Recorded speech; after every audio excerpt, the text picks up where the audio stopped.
on the ground. All right, bro. You can't be doing that. I'm from here also. Get on the ground. I think we're seeing federal immigration agents deployed to cities across the country in ways that they have not been used for decades. Put the gun down.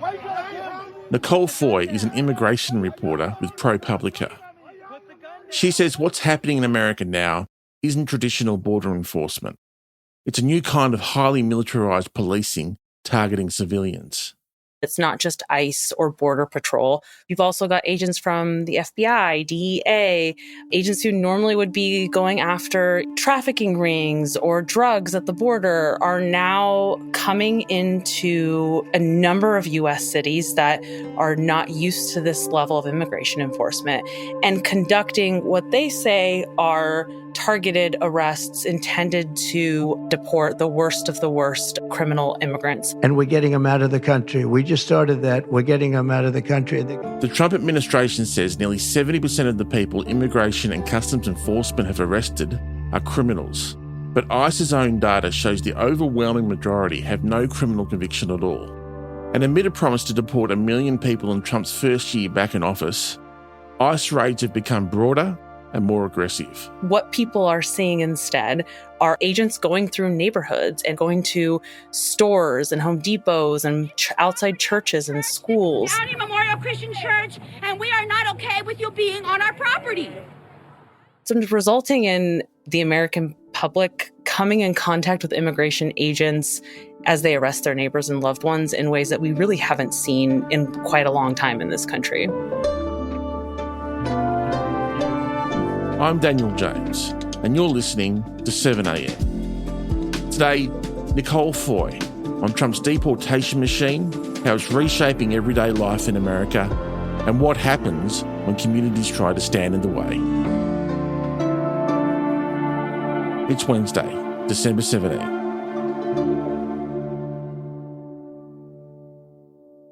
Nicole, Trump and senior officials have repeatedly talked about deporting 1 million people in his first year back in office.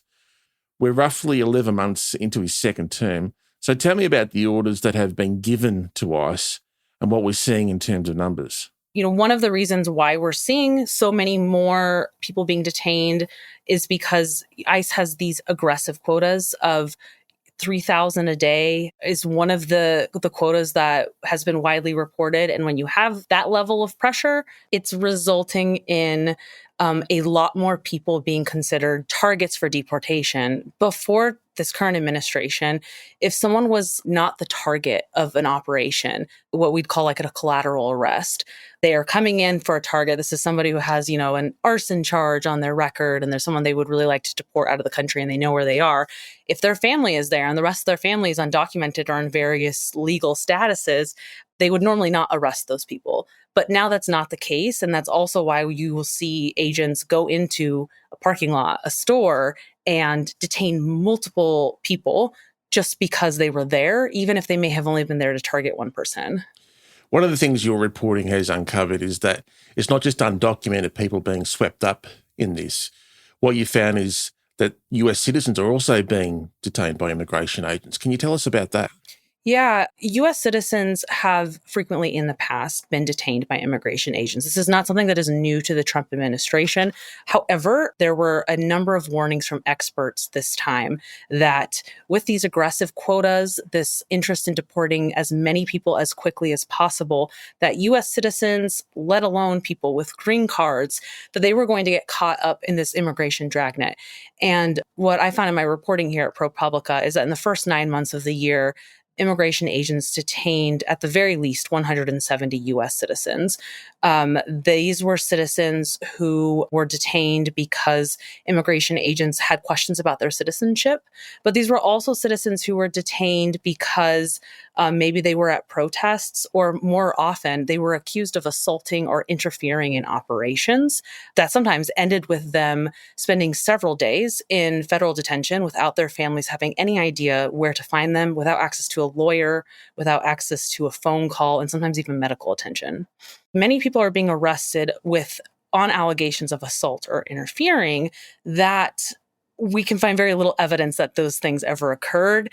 And in many, many cases, the government can't either. There's been many cases dropped, dismissed, or people never charged despite being held for several days after, publicly officials have said this person assaulted someone. But then also, too, the agency has said that from their view, if they're going into a place and they're trying to detain as many people as possible, they're going to hold everybody in this Home Depot parking lot, for example, until they can ascertain their citizenship. Sometimes this may be a short experience, but many citizens have found that it's not a short experience and sometimes can be a very violent experience. So what kind of mood is that leading to on the streets of some of these cities? What's the feeling on the ground as people try and go about their daily business? I think that across the country, people in immigrant communities and people who have legal status are citizens, but who are Latino or Hispanic in particular, but certainly many other immigrant groups, are really worried that when they walk outside the door and they go to school, to work, the grocery store, that they're going to be detained. And that's because they're watching it happen on their phones or to happen to their loved ones, everywhere. I think what's happening to Somali Americans right now in the Twin Cities in Minnesota is one example. There's been a number of, U.S. citizens who have been detained who have just been going about their business. That's creating a lot of fear, even though the government says, there's nothing to be worried about if you're here legally. Many people have learned that's not the case. I covered immigration in the first Trump administration, particularly on a local level, and I have not seen this level of just pushback and community resistance to these agents being in their neighborhoods. People have community patrols. They are delivering groceries to people who are stuck in their houses and too afraid to leave. So I think it's a combination of, people are afraid to leave their homes and go about their daily business, but there's also a number of Americans who have decided that now is the time to push back forcefully against immigration agents that they say they do not want in their neighborhoods. Coming up, how Trump's immigration agenda has changed America forever.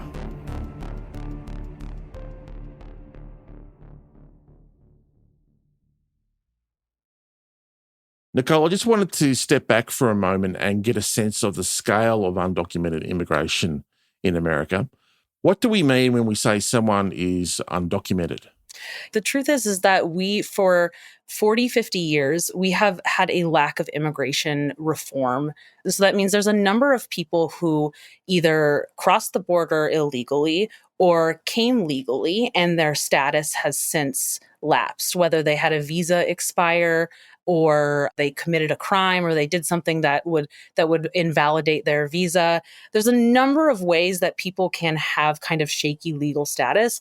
During the Biden administration, there also was this unprecedented level of immigrants who were coming and seeking asylum, mostly from Central America, but certainly we had a number of folks from Ukraine, from Russia, from other world conflicts coming to the border, and were entering the country through ways that the government told them to enter. Many people who are being detained right now and who are considered deportable are people who followed the rules that they were supposed to. Many people have pending asylum claims. Many people have valid work authorization. So it's a variety of cases.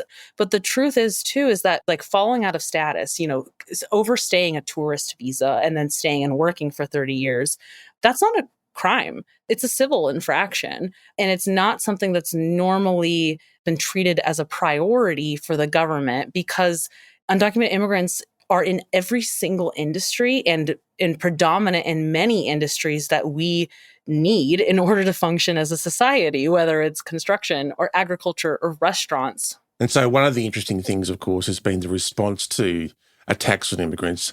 There's been pushback. So from unions, local organisers, as well as from city and state leaders.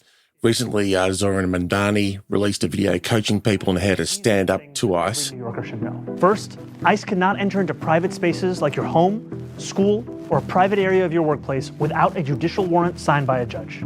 That looks like this. So what are some of the most significant ways you're seeing people and governments try to stand between ICE and the communities they're targeting? I think the very first and most obvious thing that is happening is that everyone is filming everything.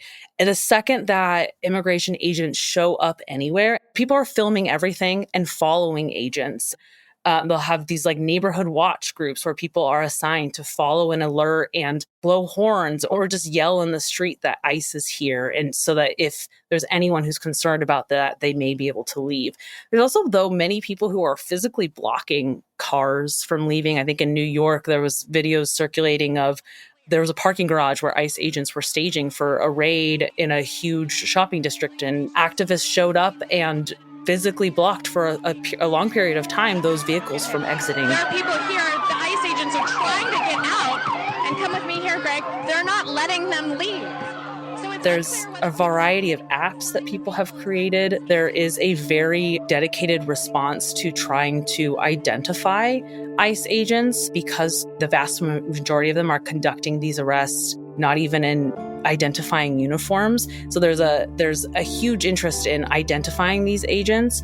And all of these things are things that, even though recording and filming ICE agents is absolutely not against the law in the United States, it is a First Amendment right that we take very seriously. We've seen many times that immigration agents and the government have treated this as an assault or tried to claim that this is interfering or obstructing their operations. There is an entire system of feeder organizations that provide money, resources, weapons, and when they're attacking ICE officers, they're attacking federal buildings, or they're isolating public officials for harassment, doxing, intimidation, and ultimately attempted assassination. It is all carefully planned, executed, and thought through. It is terrorism on our soil. There is increasingly interest from the government in labeling people who, especially like the longtime nonprofit groups and advocacy groups who work with immigrants, as, domestic threats. And some people have been charged in that. There was an activist in LA who was charged because he was distributing masks for people to wear because of tear gas. And that's, maybe not something that you would normally would be considered a domestic terror threat. But they have been very vocal that they believe that that is a threat to government operations. I personally reported on a number of citizens who were accused of assaulting officers, punching officers, blocking agents with their car, and video evidence does not show the government's narrative, but that is a continuing priority that we will likely see more of from the government. What do you see as the ultimate goal here, Nicole? How do you see this all reshaping America as we've known it? I do think that we are going to see some pretty serious societal shifts. The number of U.S. citizen children who are leaving the country right now, I don't think we have seen for 100 years, back when there was a huge push in the 1930s and 1940s in the U.S. where millions of citizens, mostly Mexican Americans, were deported from the country.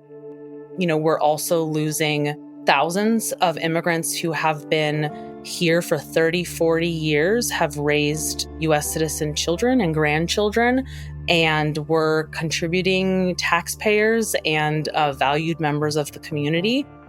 I also think, too, what has concerned a number of experts who I've spoken to is also this, I think, comfort level with seeing federal agents in neighborhoods acting like police when they're not police in ways that we've, again, not really seen. I think there's a number of concerns from constitutional rights experts that America is moving towards this place where, you have to carry your passport on you. We are now seeing certain behaviors of the government be normalized very quickly in front of our eyes. Certainly, there are people pushing back against this. Certainly, there are also judges restricting some of these actions. But a lot is happening, and not everybody's always paying attention. I couldn't tell you what's going to come next, but a number of experts who I've interviewed are very concerned about where we go from here. Well, Nicole, we're very pleased that you're paying attention for us, and thank you so much for coming on 7am. Thank you so much.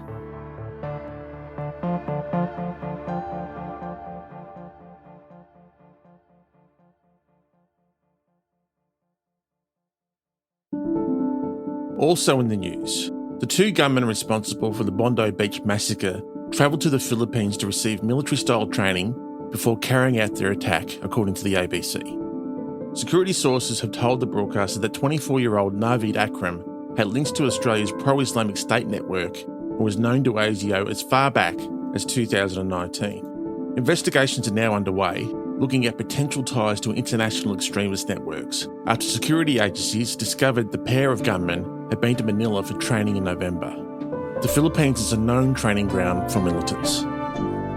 And the Prime Minister Anthony Albanese has visited Ahmed Al-Ahmed in hospital to thank him for his bravery in disarming one of the gunmen in the deadly Bondi attack. The 43-year-old fruit shop owner, who was originally from Syria, suffered gunshot wounds as he intervened to save countless lives on Sunday night.